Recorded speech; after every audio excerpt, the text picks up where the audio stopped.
നിങ്ങളുടെ ഫേവറേറ്റ് സീരിയലുകൾ ടിവിയിൽ വരുന്നതിന് മുൻപേ സൺ നെക്സ്റ്റ് ആപ്പിൽ കാണാം. ഇനി എല്ലാവർക്കും മുൻപേ കാണൂ. ഇപ്പോൾ തന്നെ സൺ നെക്സ്റ്റ് ആപ്പ് ഡൗൺലോഡ് ചെയ്ത് സബ്സ്ക്രൈബ് ചെയ്യൂ. ഇതെല്ലാം ഇവിടെ കളഞ്ഞിട്ട് നിധി എവിടെ പോയി?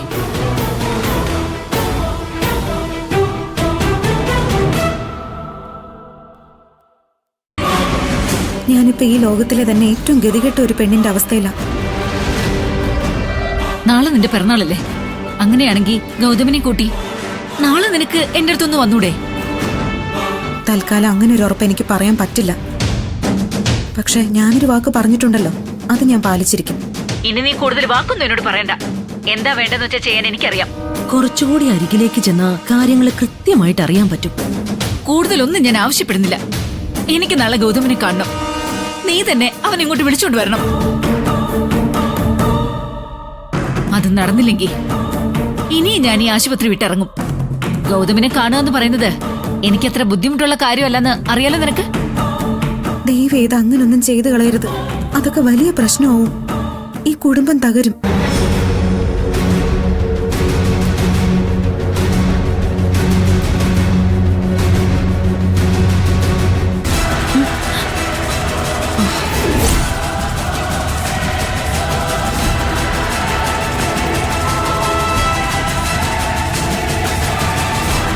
നാളെ നീ ഗൗതമിനെ കൊണ്ട് എന്റെ അരികിൽ എത്തിയിരിക്കണം.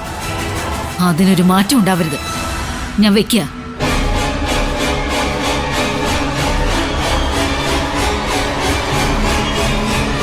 വസു ഇവിടെ എന്തെടുക്ക? പറയ വസു, നീ ഇവിടെ എന്തെടുക്കായിരുന്നു?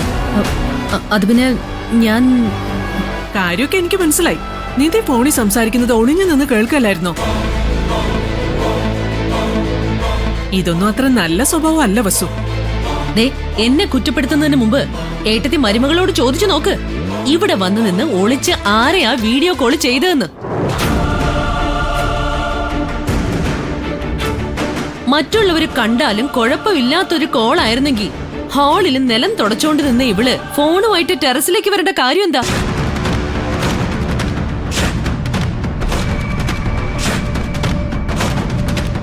ചോദിക്കെടുത്തി, ചോദിച്ചു നോക്ക് ഇവള് വിളിച്ചത് ആരെയാണെന്ന്. ആരേ നിധി നീ വീഡിയോ കോൾ ചെയ്തത്? അമ്മേ, അത് ഇതൊന്നും പറയണ്ട. നീ ആ ഫോൺ ഇങ്ങോട്ട് തന്നെ. ഇങ്ങ് തരാൻ നിധി, തരാൻ. ഞാൻ വിളിച്ചത് ആരാണെന്ന് പറയുക മാത്രമല്ല, കോൾ ലിസ്റ്റ് കാണിച്ചു കൊടുക്കുകയും ചെയ്യും അമ്മയ്ക്ക്. അതിനെ നിങ്ങളുടെ ശുപാർശയൊന്നും വേണ്ട. നിനക്ക് ധൈര്യം ഉണ്ടെങ്കിൽ ആ കോൾ ലിസ്റ്റ് ഒന്ന് കാണിക്കടി. ആന്റിയുടെ പാട് നോക്കി പോയേ. ഇതേ ഞാനും അമ്മയും തമ്മിലുള്ള ഇടപാടാ. എനിക്ക് എന്തെങ്കിലും ബോധ്യപ്പെടുത്താനുണ്ടെങ്കിൽ അത് അമ്മയെ മാത്രമാണ്. എടുത്തി, ഇവളെ സൂക്ഷിക്കണം. കൃത്യമായിട്ട് ചോദിച്ച് മനസ്സിലാക്കണം.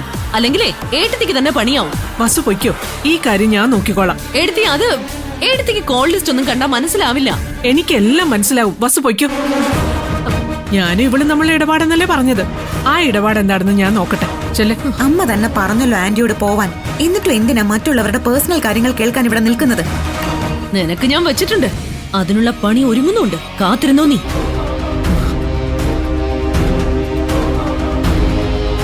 അവൾക്ക് സംശയം തോന്നുന്ന വിധത്തിൽ നീ ആരെയാ നിധി വിളിച്ചത്?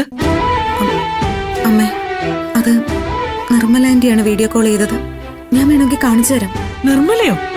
നീ എന്തിനാ ഇവിടെ വന്ന് ഒളിച്ചു നിന്ന് അവളോട്ട് വീഡിയോ കോൾ ചെയ്യുന്നത്? ഞാൻ അങ്ങോട്ട് വിളിച്ചതല്ല, നിഖിലിന്റെ ഫോണിൽ നിന്ന് എന്നെ ഇങ്ങോട്ട് വിളിച്ചതാ.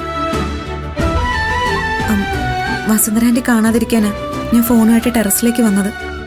അവള് വിളിച്ചത് എന്തിനാ? അത് പറ ആദ്യം. എന്തിനായിരിക്കും വിളിച്ചെന്നൊക്കെ എനിക്ക് നന്നായിട്ട് അറിയാം. പക്ഷെ അത് നടക്കില്ല നിധി. ദേ, നിന്നോട് ഞാൻ പറഞ്ഞു കഴിഞ്ഞു, എത്രയും പെട്ടെന്ന് അവളുടെ ചികിത്സയും പരിപാടിയൊക്കെ അവസാനിപ്പിച്ചേക്കണം. എന്നിട്ട് ഈ നാട്ടിൽ നിന്ന് തന്നെ എങ്ങോട്ടെങ്കിലും പറഞ്ഞു വിട്ടേക്കണം. അതായിരിക്കും നിധി നിനക്ക് നല്ലത്.